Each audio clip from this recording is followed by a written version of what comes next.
Վրաստանի կրթության, գիտության և երիտասարդության նախարար Գիվի Միքանաձեն Փարիզում աշխատանքային հանդիպում է ունեցել ՄԱԿ-ի կրթության, գիտության և մշակույթի կազմակերպության ՅՈՒՆԵՍԿՕ-ի գլխավոր տնօրեն Խալեդ Էլ-Էնանիի հետ։ Կողմերը խոսել են Վրաստանի և ՅՈՒՆԵՍԿՕ-ի միջև բազմամյա գործընկերության կարևորության մասին և քննարկել գործակցության ուժեղացման հեռանկարները։ Նախարարը ՅՈՒՆԵՍԿՕ-ի գլխավոր տնօրենին է ներկայացրել Վրաստանի կրթական համակարգում ընթացող և նախատեսվող բարեփոխումները։ Հատուկ ուշադրություն է դարձվել Վրաստանի պետական համալսարաններում անվճար ուսուցման հնարավորությանը, կրթության բոլոր մակարդակներում որակի բարելավմանը և մասնագիտական կրթության զարգացման խթանմանը։ Խալեդ Էլ-Էնանին դրական է գնահատել Վրաստանի կրթության համակարգում իրականացվող բարեփոխումները և պատրաստակամություն հայտնել, որ կազմակերպությունն ապագայում նույնպես ակտիվորեն կաջակցի երկրի կրթության, գիտության և մշակույթի ոլորտների զարգացմանը։ Հանդիպման ավարտին կողմերը պայմանավորվել են շարունակել ինտենսիվ աշխատանքը համատեղ նախագծերի և նախաձեռնությունների իրականացման նպատակով։ Ադրբեջանի նախագահ Իլհամ Ալիևը հաստատել է Վրաստանին էլեկտրաէներգիայի մատակարարման վերաբերյալ համաձայնագիրը։ Երկու երկրների միջև փաստաթուղթը ստորագրվել է 2026 թվականի մայիսին Բաքվում։ Հրամանագրի համաձայն համաձայնագրի ուժի մեջ մտնելուց հետո Ադրբեջանի Հանրապետության էներգետիկայի նախարարությունը պետք է ապահովի դրա դրույթների կատարումը, իսկ Ադրբեջանի Հանրապետության արտաքին գործերի նախարարությունը պետք է Վրաստանի կառավարությանը ծանուցում ուղարկի համաձայնագրի ուժի մեջ մտնելու համար անհրաժեշտ ներքին ընթացակարգերի ավարտի մասին։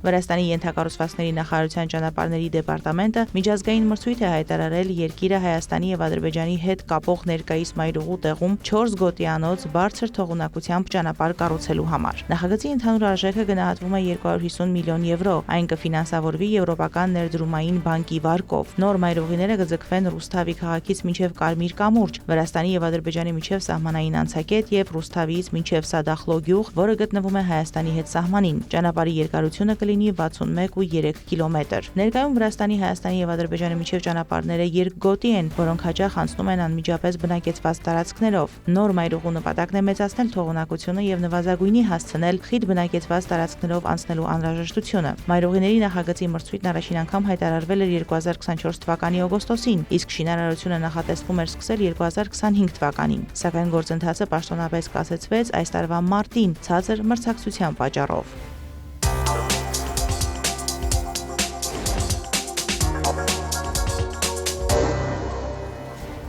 Թուրքիան և Իրաքն առաջիկա օրերին ծրագրում են համաձայնագիր ստորագրել իրաքյան հանքավայրերը թուրքական Ջեյհան նավահանգստին միացնող նավթամուղի աշխատանքի վերաբերյալ, հայտարարել է Թուրքիայի էներգետիկայի նախարար Ալփարսլան Բայրակթարը։ Մենք վերջնական փուլին ենք հասցրել համաձայնագիրը, որը կընդգրկի առաջիկա 12 ամիսները։ Ակնկալում ենք այն ստորագրել մոտակա օրերին։ Բայրակթարը հայտարարել է նաև, որ Իրաքից թուրքական Ջեյհան նավահանգիստ նավթի մատակարարումները կշարունակվեն։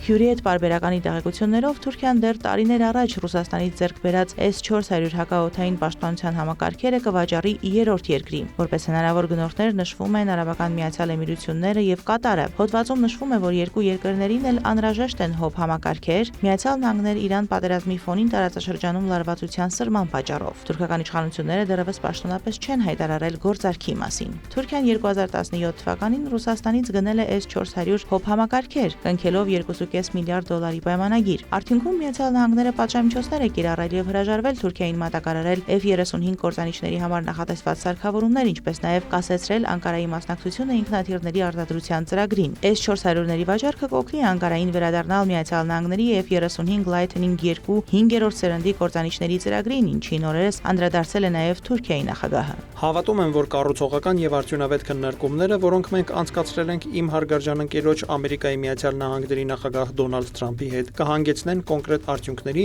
որոնք կհամապատասխանեն մեր երկրի ակնկալիքներին պաշտպանական արդյունաբերության ոլորտում, մասնավորապես մեր ազգային քահան կործանիչի արտադրության և F-35 ծրագրի վերաբերյալ։ Հատկանշական է, որ Միացյալ Նահանգների նախագահը հայտարարել է, որ այս հարցի շուրջ դեռևս որոշում չի կայացրել։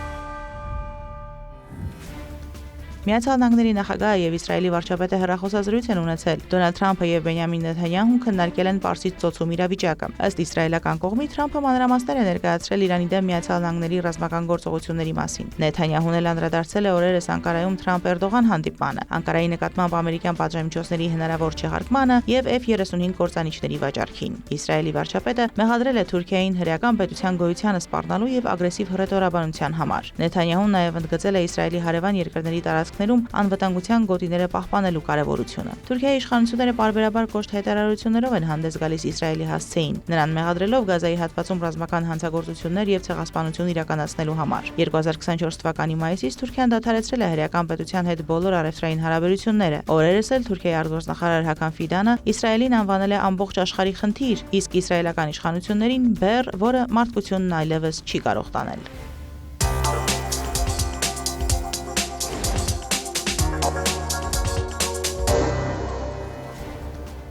Անհայտ զինված անձին կրակ են բացել Իրանի գերագույն առաջնորդ Ալի Խամենեիի դամբարանի մոտ։ Իրանական լրատվամիջոցների տվյալով զոհվել է 4 մարդ։ Հարձակվողների ինքնությունը մնում է չպարզված։ Իրանի գերագույն առաջնորդի հյուղարկավորության արարողությունը տեղի է ունեցել նրա ծննդավայր Մաշհադում։ Նա թաղված է Իմամ Ռեզայի դամբարանում, որտեղ ամփոփվել է 2 տարի առաջ ավիավթարի հետևանքով զոհված նախագահ Էբրահիմ Ռաիսիի մարմինը։ Խամենեիին հարգանքի տուրք մատուցելու եկած սքացողների աննախադեպ հոսքի պատճառով կազմակերպիչները ստիպված են եղել շտաբ փոխել նախատեսված երթուղին։ Ավտոշարասյունը չի կարողացել հաղթահարել դամբարանի մոտ սքացողների թափորը, ուստի գերագույն առաջնորդի աճյունը թաղման վայր է տեղափոխվել ուղղաթիռով։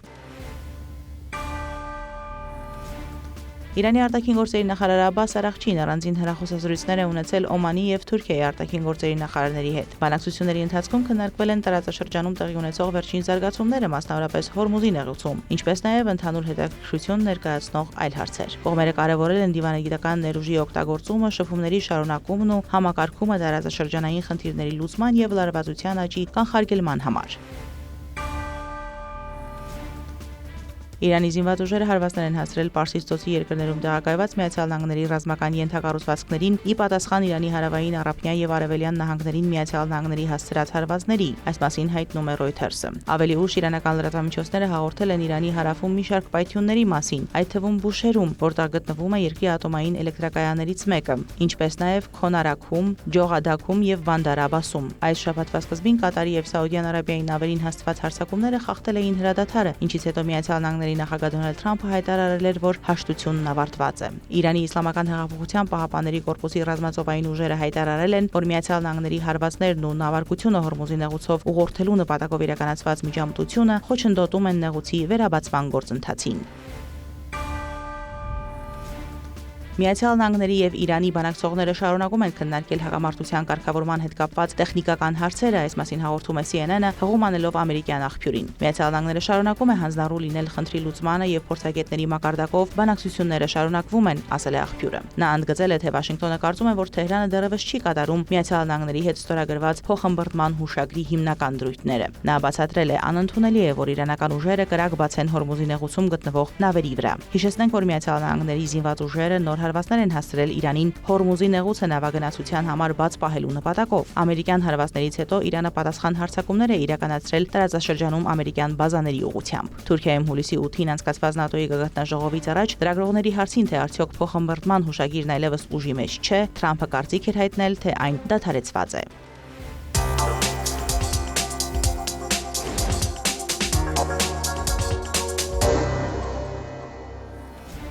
Ադրբեջանի Հանրապետության պաշտպանության նախարար Զաքիր Հասանովը ընդունել է թուրքական Բայկար ընկերության տնօրենների խորհրդի նախագահ Սելջուկ Բայրակթարի գլխավորած պատվիրակությանը։ Հասանովը նշել է, որ երկու եղբայրական երկրների միջև հարաբերությունները հաջողությամբ զարգանում են ինչպես ռազմական, այնպես էլ այլ ոլորտներում։ Նա շեշտել է Բայկարի նշանակալի դերը Թուրքիայի պաշտպանական արդյունաբերության մեջ եւ ընդգծել է համատեղ արտադրական ներուժի հետագա զարգացման կարեւորությունը առաջադեմ տեխնոլոգիական նորարարությունների ներդրման միջոցով։ Շնորհակալություն հայտնելով հյուրընկալության համար Բայրակթարը նշել է, որ փոխադարձ այցելությունները դրական ազդեցություն ունեն ադրբեջանա-թուրքական ռազմական եւ ռազմատեխնիկական համագործակցության ամրապնդման վրա։ Հանդիպան ընթացքում կողմերը մանրամասն քննարկել են անօդաչու թռչող սարքերի, էլեկտրոնային պատերազմի, անօդաչու համակարգերի եւ այլ ոլորտների հարցեր։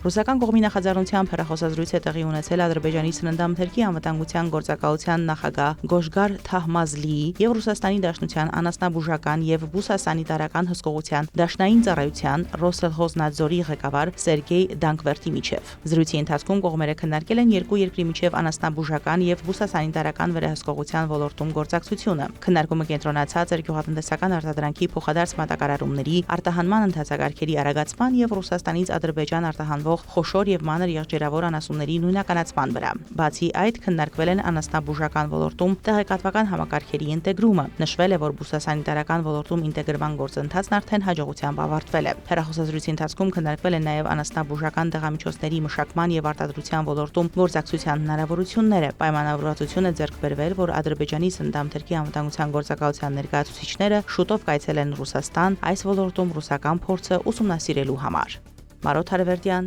Հարևաններ։